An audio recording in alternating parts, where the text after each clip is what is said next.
Hello everyone, आप सभी का फिर से एक बार स्वागत है। हम स्ट्रेट लाइन जो चैप्टर है उसको स्टडी कर रहे थे।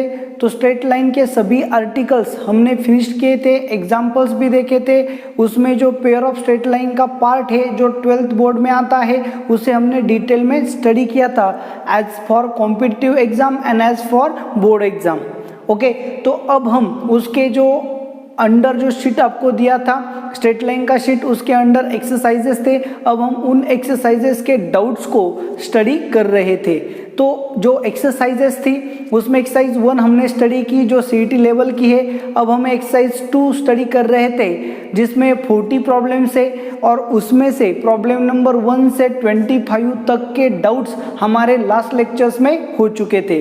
तो आज के लेक्चर में प्रॉब्लम नंबर 26 टू 40 तक के जो डाउट्स है उनको हम स्टडी करेंगे।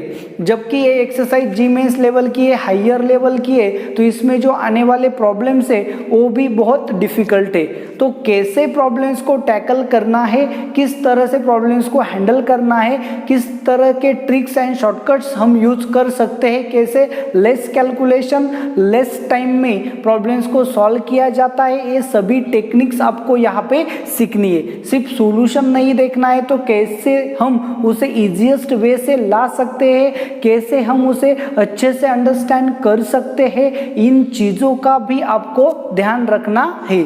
तो चलो देखो, प्रॉब्लम नंबर 26 से हम आज के लेक्चर की शुरुआत करेंगे। चलो देखो क्या है problem number 26। P M N आपको पॉइंट्स दिया है, P M N where M and N are natural numbers. ये मीन क्या है आपके नेचुरल नंबर से। तो नेचुरल नंबर कहाँ से स्टार्ट होते हैं? 1 2 3 4 ये आपके क्या होते हैं? Natural number and so on.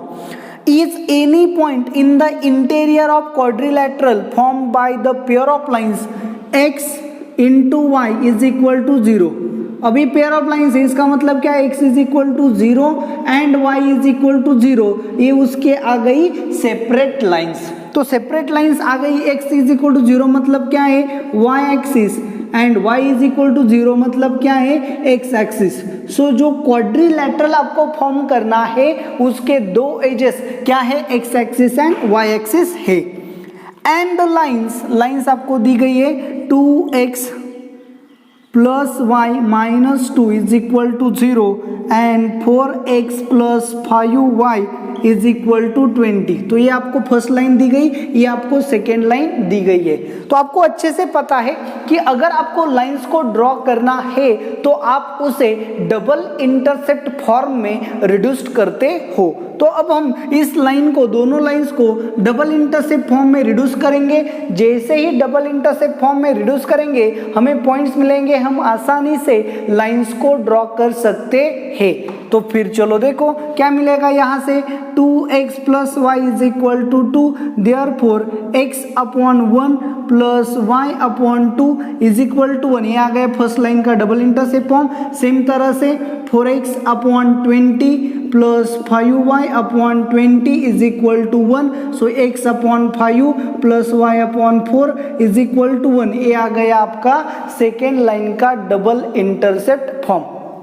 तो अब यहाँ से हम क्या करेंगे? लाइंस को ड्रॉ करेंगे। तो ये आ गया आपका y एक्सिस, ये आ गया आपका x एक्सिस, ये आपका y एक्सिस है, ओरिजिन है, और ये आपका x एक्सिस है। ओके, सो फर्स्ट लाइन क्या है? x इज इक्वल टू 0 मतलब y axis, y is equal to 0 मतलब x एक्सिस।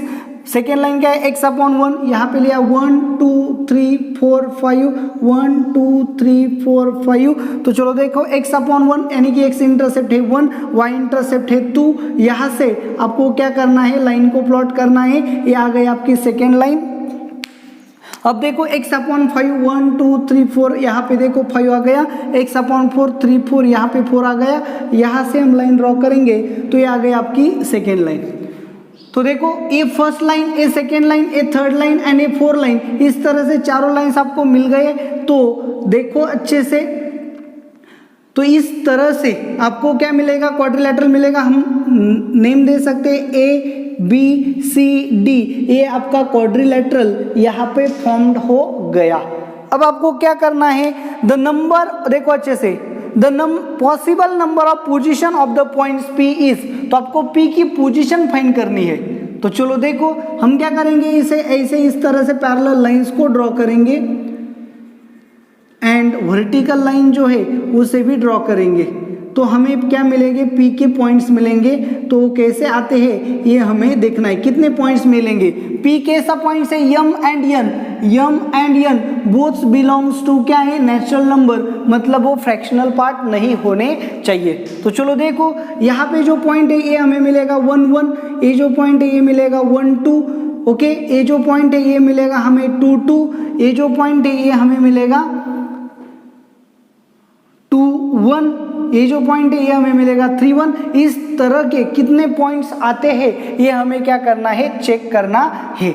तो चलो देखो ये जो पॉइंट है हम इसे कैलकुलेट करेंगे। यहाँ पे इस लाइन में x is equal to 1 put करके देखेंगे। इस फोर्थ लाइन में x is equal to 1 put किया तो क्या मिलेगा, 5y is equal to 4y आ जाएगा, माइनस होगा that is 16। So y is equal to क्या आएगा 16/5 यानी कि 3 पॉइंट समथिंग मिलेगा। सो ये जो पॉइंट है ये क्या मिलेगा 3 पॉइंट समथिंग। सो 1 3 पॉइंट समथिंग मतलब ये जो पॉइंट है ये भी इसके अंदर आएगा।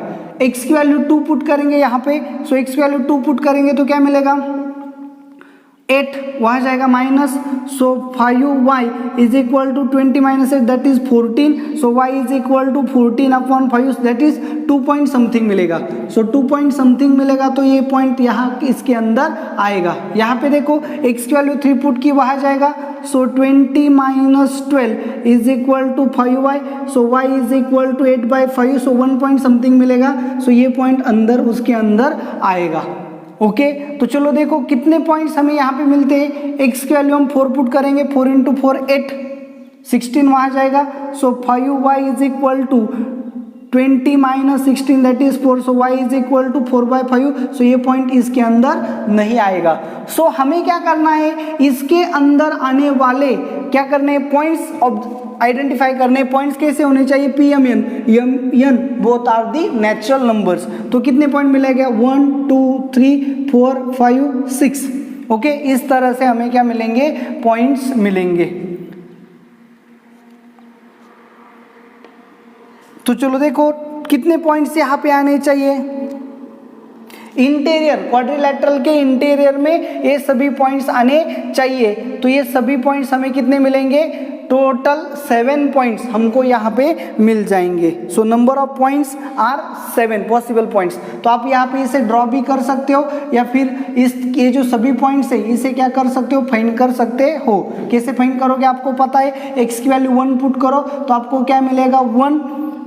यहाँ पे क्या आ गया, x की वैल्यू 1 पुट करने से 16/5, 16/5। x की वैल्यू 2 पुट करने से क्या मिलेगा, x की वैल्यू पुट किया 2 तो क्या मिलेगा 2 इंटू 8 दैट इज 5, 12/5, 12/5। यहाँ x की वैल्यू 3 पुट करने से क्या मिला, x की वैल्यू 3 पुट करेंगे 12, 8/5, 3 8/5।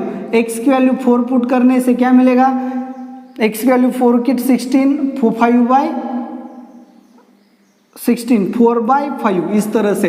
तो इसके अंदर एंड इसके ऊपर हमें ऐसे कितने पॉइंट्स मिलेंगे, देखो 1 2 3 4 5 6 एंड यहाँ पे क्या मिलेगा 7। तो ऐसे हमें 7 पॉइंट्स यहाँ पे मिलेंगे। तो देखो आंसर क्या होगा 26 का आंसर होगा ए 7 पॉइंट्स। आप ग्राफ पेपर पे भी इन लाइंस को प्लॉट करके पॉइंट को डिसाइड कर सकते हो, क्योंकि ये जो लाइंस है आप इसे ग्राफ पेपर पे प्लॉट करो, आपको आपकी लाइंस जो है वो बड़ी आसानी से नंबर ऑफ पॉइंट्स मिल जाएंगे। नेक्स्ट क्वेश्चन जो है प्रॉब्लम नंबर 27। ओके तो चलो देखो प्रॉब्लम नंबर 27 क्या है।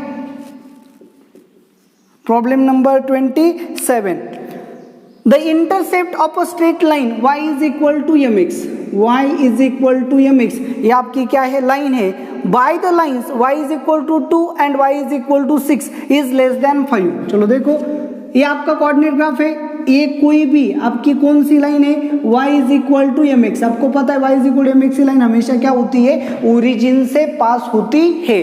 तो हमने y is equal to mx draw किया, अब यहाँ पे ड्रॉ किया y इज इक्वल टू 2 और यहाँ पे ड्रॉ किया y is equal to 5, sorry y is equal to 6।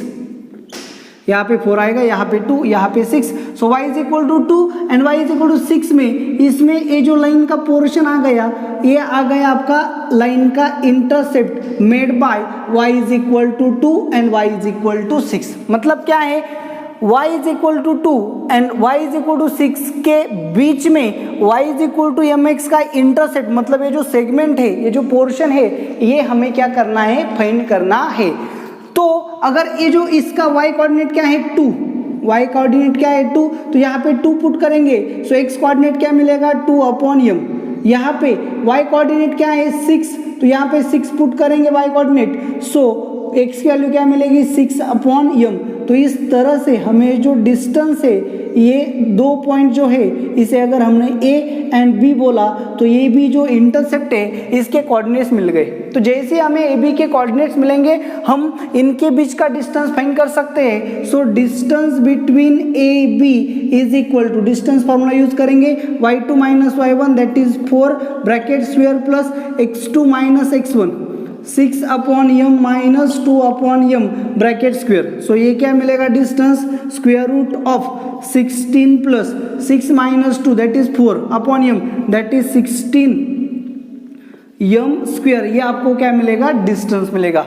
अब ये जो डिस्टेंस है वो बताया गया है, देखो the intercepts on a straight line y is equal to mx by the lines y is equal to 2 and y is equal to 6 is less than 5, is less than 5। So ये जो distance है या intercept है, इसकी length क्या होनी चाहिए, 5 से लेस होनी चाहिए। तो स्क्वेयरिंग किया तो क्या मिलेगा 16 plus 16 upon m square is less than 25, ये वहाँ जाएगा। So 16 upon m square is less than 25 minus 16 that is 9 square root, ये 16 वहाँ जाके डिवाइड होगा, therefore 1 upon m square is less than 9 upon 16। Invertendo किया तो आपको पता है इन्वर्टेंडो करने से इनइक्वालिटी रिवर्स हो जाती है। क्यों, क्योंकि देखो यहाँ पे 5 एंड 10 में बड़ा कौन है 10, लेकिन 1/5 एंड 1/10 में बड़ा कौन है 1/5। तो जैसे इन्वर्टेंडो करते हैं तो इनइक्वालिटी चेंज हो जाती है। सो m square is greater than 16 upon 9, इस तरह से मिलेगा। तो स्क्वायर रूट लिया, सो m इज लाइज बिटवीन, क्या आएगा 4/3, m इज ग्रेटर देन 4/3 या फिर m is less then minus 4/3। चलो देखो क्या बताया है, m square greater than 16 upon 9, इसका मतलब एक तो m जो है वो 4/3 से बड़ा होना चाहिए या फिर m लेस देन 4/3 होना चाहिए। तो उनका स्क्वायर करोगे तो m स्क्वायर ग्रेटर देन क्या आएगा 16/9 आएगा।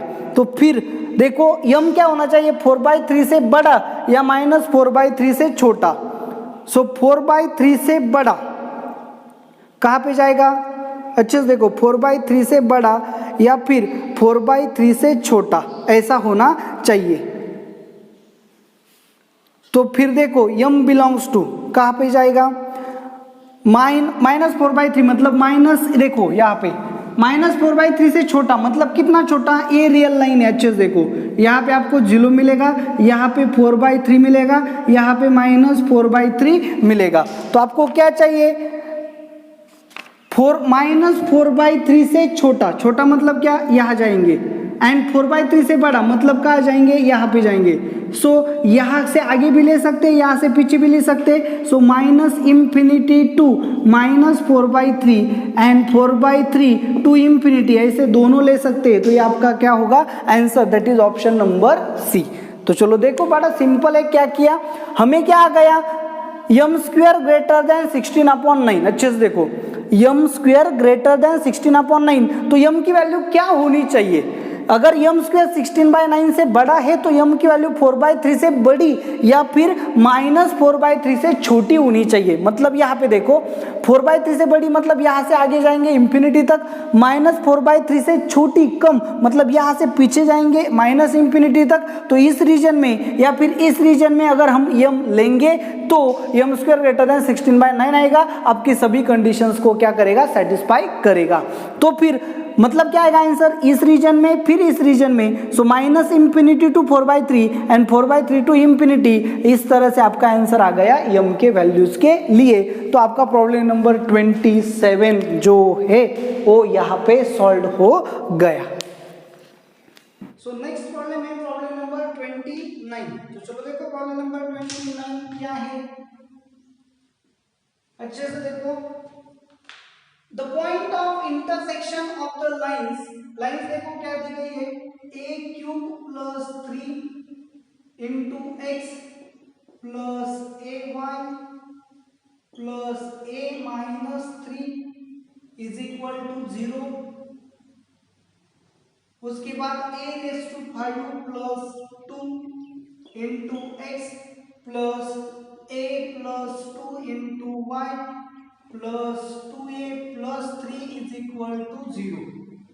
a is real, lies on a y axis for the point of intersection। तो ये आपकी फर्स्ट लाइन है, ये आपकी सेकेंड लाइन है, और इन दो लाइंस का इंटरसेक्शन कहाँ पे लाई होता है, y एक्सिस पे। तो बड़ा सिंपल क्वेश्चन था। चलो देखो, सिर्फ लाइंस जो है ना, वो लाइंस आपको क्रिटिकल दी गई है, कंफ्यूजन दी गई है, लेकिन क्वेश्चंस को आप समझोगे तो आंसर बड़ा सिंपल है। ये दो लाइंस है, ये इंटरसेक्ट करेगी एंड इसका जो पॉइंट ऑफ इंटरसेक्शन है वो कहाँ पे आता है, y एक्सिस पे। तो आपको अच्छे से पता है y एक्सिस पे आने वाले कोई भी पॉइंट का x कोऑर्डिनेट क्या होता है, 0। तो मतलब इंटरसेक्शन पे पॉइंट पे इसका x कोऑर्डिनेट 0 होगा, इसका भी x कोऑर्डिनेट क्या होगा, 0, एंड y कोऑर्डिनेट दोनों के क्या आएंगे, सेम। तो इसका मतलब क्या है, therefore for point of intersection, point of intersection पे क्या होगा, x इज इक्वल टू 0। यहाँ पे पुट किया तो क्या मिलेगा, ay plus a minus 3 is equal to 0। यहाँ पे पुट किया तो क्या मिलेगा, a plus 2y plus 2a plus 3 is equal to 0। तो यहाँ से y की वैल्यू क्या मिलेगी, 3 माइनस a अपॉन a, यहाँ से y की वैल्यू क्या मिलेगी, minus 2a minus 3 upon a plus 2। तो अगर इस यहाँ से y कोऑर्डिनेट, यहाँ से y कोऑर्डिनेट सेम है, लेकिन पॉइंट ऑफ इंटरसेक्शन है, मतलब दोनों का y कोऑर्डिनेट क्या होगा, सेम। तो इसका मतलब क्या मिलेगा आपको, 3 minus a upon a is equal to minus 2a plus 3, minus common लिया, अपॉन a प्लस 3 क्या आएगा, सेम, क्रॉस मल्टीप्लाई करेंगे।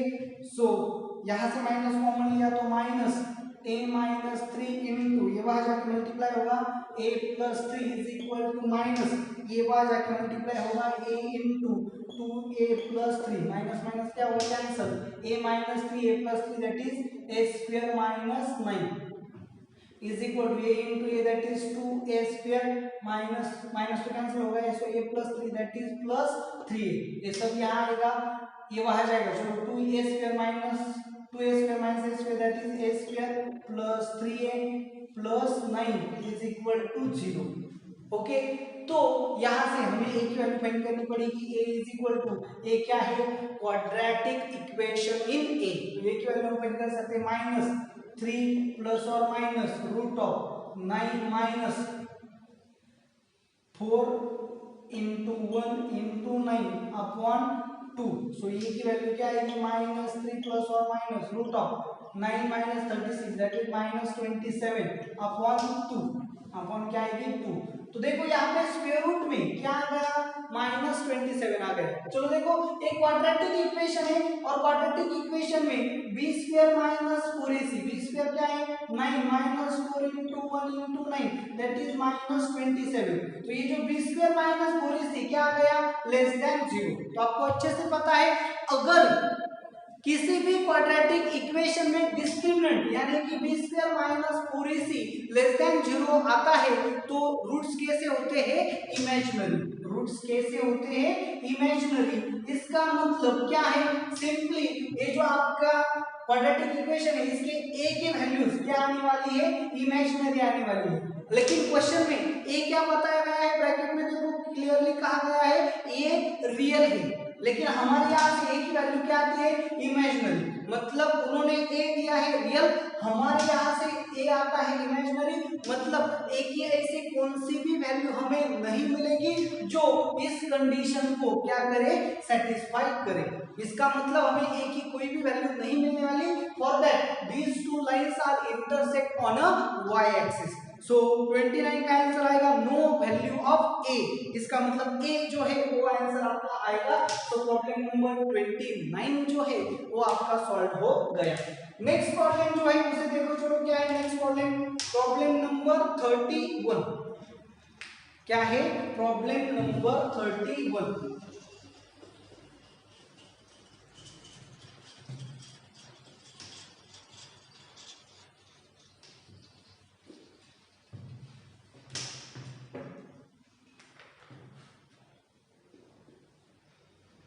The line parallel to the x-axis, here line क्या है, parallel to x-axis, okay, and passing through the point of intersection of the lines, passing through point of intersection क्या दिया है, ax plus 2by plus 3b is equal to 0, ये आपकी first line दी गई है, and bx minus 2ay minus 3a is equal to 0, ये आपको second line दी गई है। सबसे पहले लाइन पैरेलल टू क्या है, एक्स एक्सिस, एक्स एक्सिस को लाइन क्या है, parallel, and passing through the intersection of two lines. अब दो लाइंस के इंटरसेक्शन से पास होती है। तो चलो देखो कॉन्सेप्ट क्या है, ये आपकी फर्स्ट लाइन है, ये आपकी सेकेंड लाइन है, दो लाइंस का इंटरसेक्शन आपको यहाँ पे मिल गया। अब दो ए लाइन आपकी सपोज फर्स्ट है, ए लाइन आपकी सेकेंड है, और दो लाइन का ये क्या मिला आपको, इंटरसेक्शन। तो अगर लाइन दो लाइन के इंटरसेक्शन से पास होती है एंड एक्स एक्सिस को पैरेलल है, मतलब ये कोई से होगी, इस तरह से होगी, तो ये जो इसका क्या होगा, ए बी, ये पॉइंट ऑफ इंटरसेक्शन होगा, तो ये इक्वेशन क्या होगा, y is equal to B. अच्छा देखो, तो दो लाइन के इंटरसेक्शन में से पास होने वाली लाइन जो एक्स एक्सिस को पैरेलल है वो क्या होगी, y is equal to B. And similarly दो लाइन के इंटरसेक्शन में से पास होने वाली लाइन जो y एक्सिस को पैरेलल हो, y एक्सिस को पैरेलल मतलब ऐसे आएगी, दैट इज क्या आएगी, x is equal to a। तो आपको करना क्या है, आपको line parallel to x axis find करनी है। तो इसका मतलब आपको क्या करना पड़ेगा, इंटरसेक्शन का y कोऑर्डिनेट्स फाइंड करना पड़ेगा। क्या फाइंड करना पड़ेगा, y कोऑर्डिनेट। सो ये दो लाइन के इंटरसेक्शन का y कोऑर्डिनेट फाइंड करना पड़ेगा।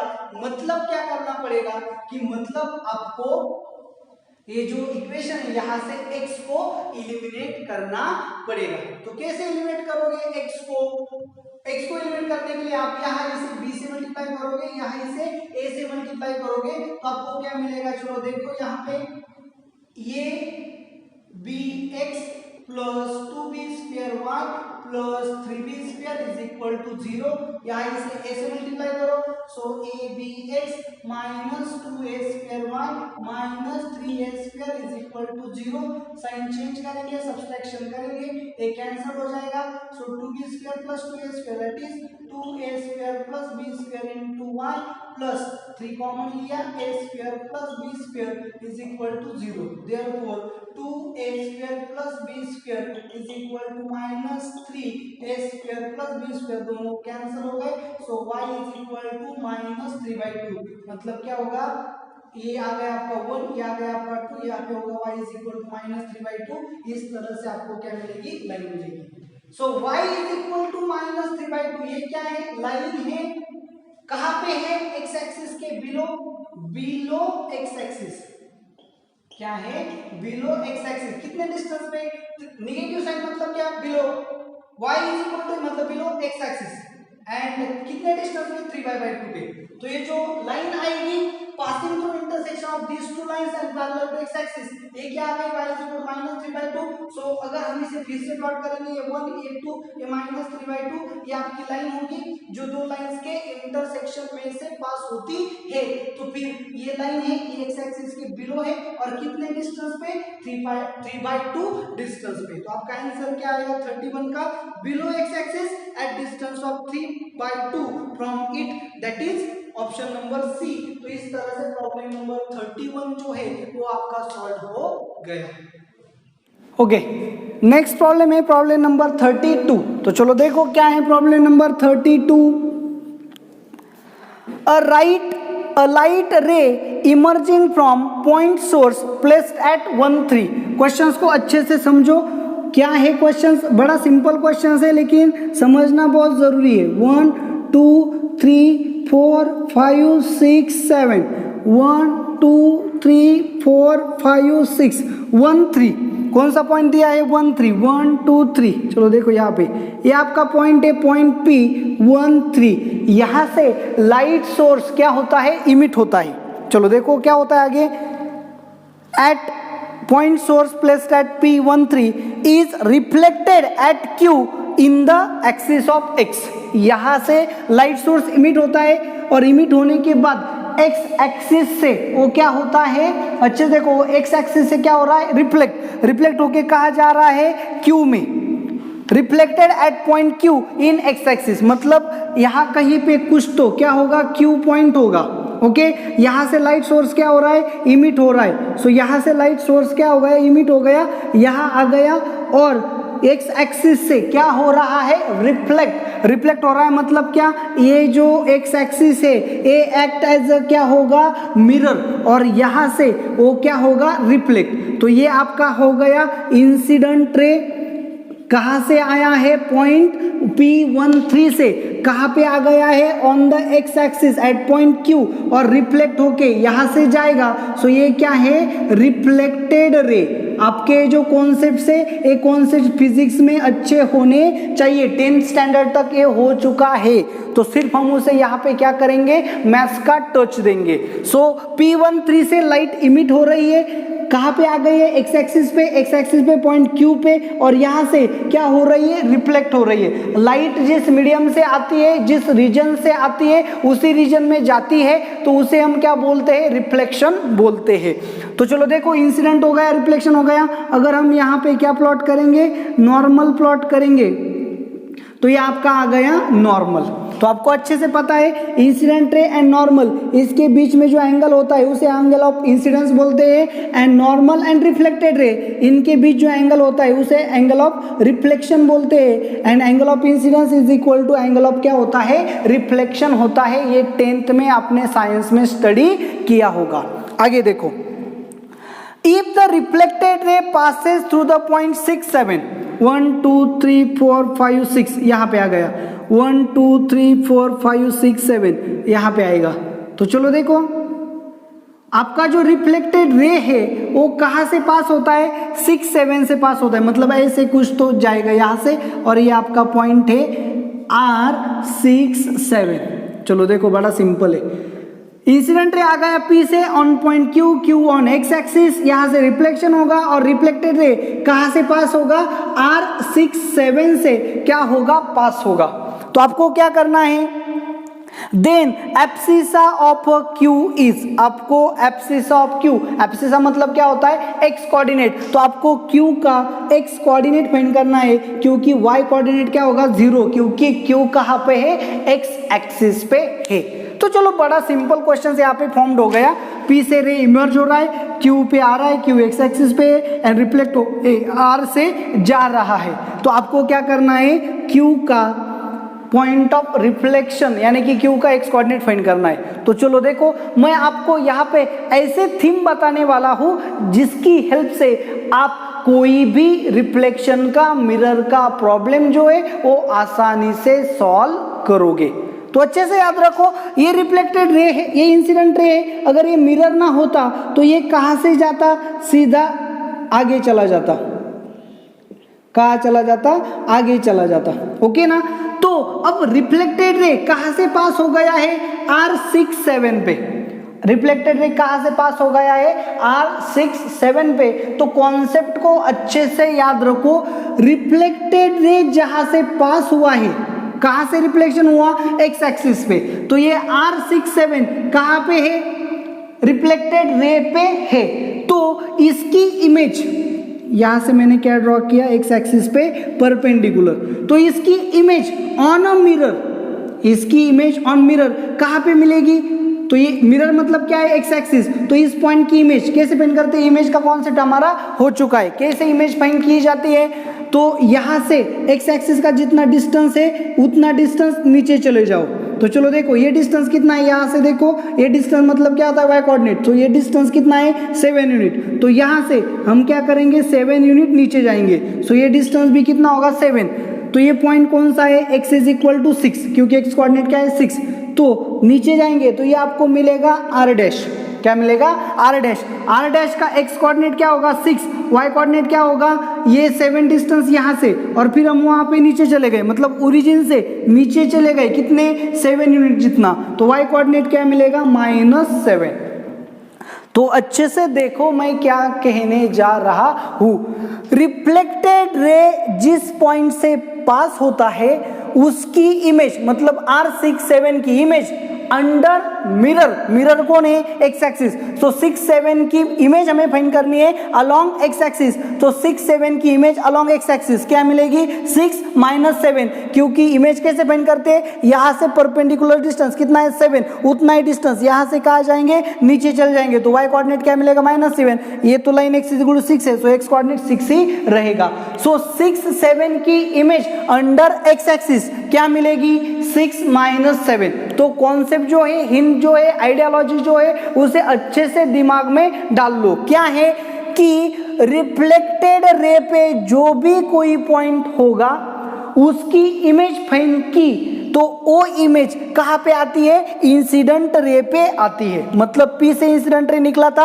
1-3, वो कहाँ से पास होगा 6 - 7 से पास होगा, तो हम क्या कर सकते हैं PR डैश इसका इक्वेशन फाइंड कर सकते हैं, क्योंकि ये ऐसी क्या होती सीधी चली जाती अगर ये मिरर ना होता तो अच्छे से याद रखो, रिफ्लेक्टेड रे पे जो भी पॉइंट है उसकी इमेज अगर आपने अलोंग द मिरर फाइंड की तो वो जो इमेज है उस इमेज से इंसिडेंट रे जो होता है वो पास होता अगर मिरर ना होता तो बड़ा क्लियर हो जाएगा आपका यहाँ पे कि 6 - 7 जो पॉइंट है वो कहाँ पे आएगा, मिरर पे आएगा, सो इंसिडेंट रे कहाँ से पास होगा P13 एंड R डैश 6 - 7 से पास होगा, so equation of line passing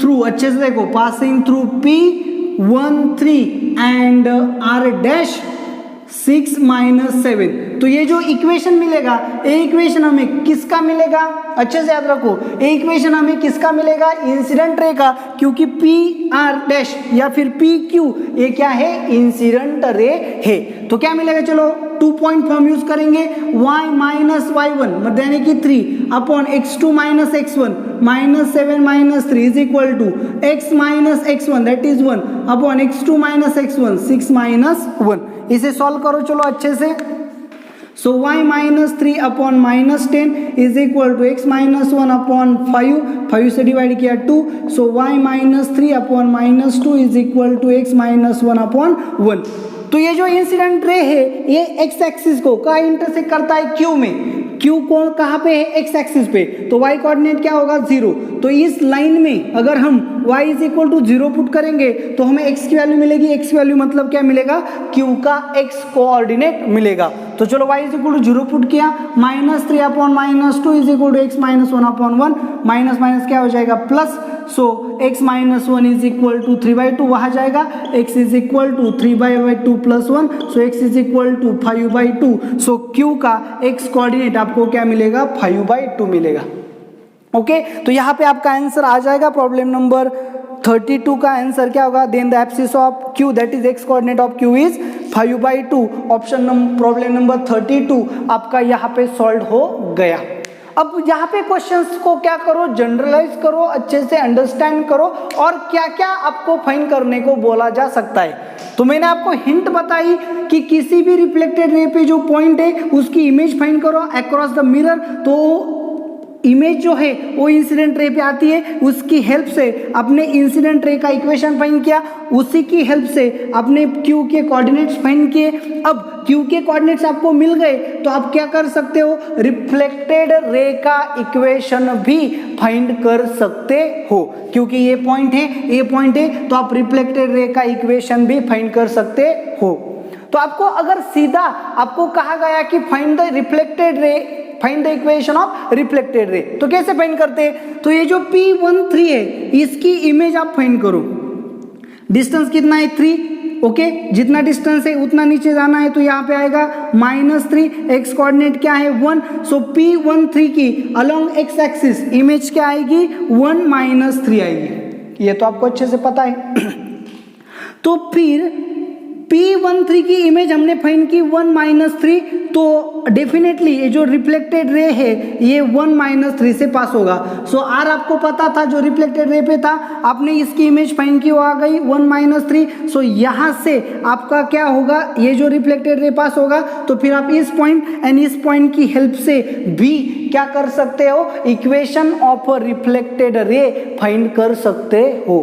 तो चलो देखो मैंने आपको क्या बताया, क्या समझाया, किस तरह से इंसिडेंट रे, रिफ्लेक्टेड रे पे इमेज, इंसिडेंट रे पे इमेज और रिफ्लेक्टेड रे, इंसिडेंट रे के क्वेश्चंस यानी कि लाइंस कैसे फाइंड करनी है, रे के इक्वेशंस कैसे फाइंड करनी है, इमेज के पॉइंट्स कैसे फाइंड करने हैं, कोऑर्डिनेट्स कैसे फाइंड करने हैं, ये सभी टाइप के प्रॉब्लम्स एक ही प्रॉब्लम की हेल्प से आपको क्लियर कर दिए, ताकि आने वाले आर्टिकल्स में, आने वाले क्वेश्चंस में कैसा भी क्वेश्चन क्यों ना हो, किसी भी तरह का क्वेश्चन क्यों ना हो, आप उसे आसानी से सॉल्व कर सकते हो। तो इस तरह से प्रॉब्लम नंबर 32 जो है वो आपका आसानी से सॉल्व हो गया।